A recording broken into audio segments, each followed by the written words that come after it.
Nyt mä näytän sulle täydellisen liikkeen, jos sulla on ollut semmoinen olo, että niska on ihan jumissa ja tekis mieli pitää sitä koko ajan näin. Tehdään vasemmalle puolelle ensin. Vie vasen käsi tänne selän taakse ja oikea käsi täältä pääreunasta. Kallistetaan aivan tänne sivuun ja sitten tuodaan olkapää korvaa kohti. Ja mulla on koko ajan täällä kädessä pieni veto.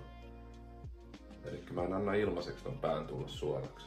Sen jälkeen kun on tehty muutama pumppaava liike tänne, niin vaihdetaan pikkusen käden asentoon kohti tänne takaraivoa ja lähdetäänkin tekemään tuonne etuviistoon. Sama homma. Sä voit pitää nenän tuolla vähän enemmän vasemmalla tai sitten pikkusen täällä osoittaa enemmän tuonne lattiaa kohti. Kumpi tuntuu susta paremmalta? Sitten kun on tehty muutama tänne, siirretään kättä taas vielä vähän taaksepäin ja lähdetään tekemään ihan tonne eteen. Ja hartia on mukana pumppaamassa. Näitä jonkun aikaa ja pieni tauko ja vaikka uusi sarja, niin niska alkaa kiittää. Ja tee molemmille puolille. Kokeile tätä. Seuraa mun Instagram-tiliä, niin saat uusimmat videot heti ruudulle ja tuet mun toimintaa. Voit myös kysyä kommenteissa, jos sulla on jotain mietityttävää, niin vastaan mielelläni.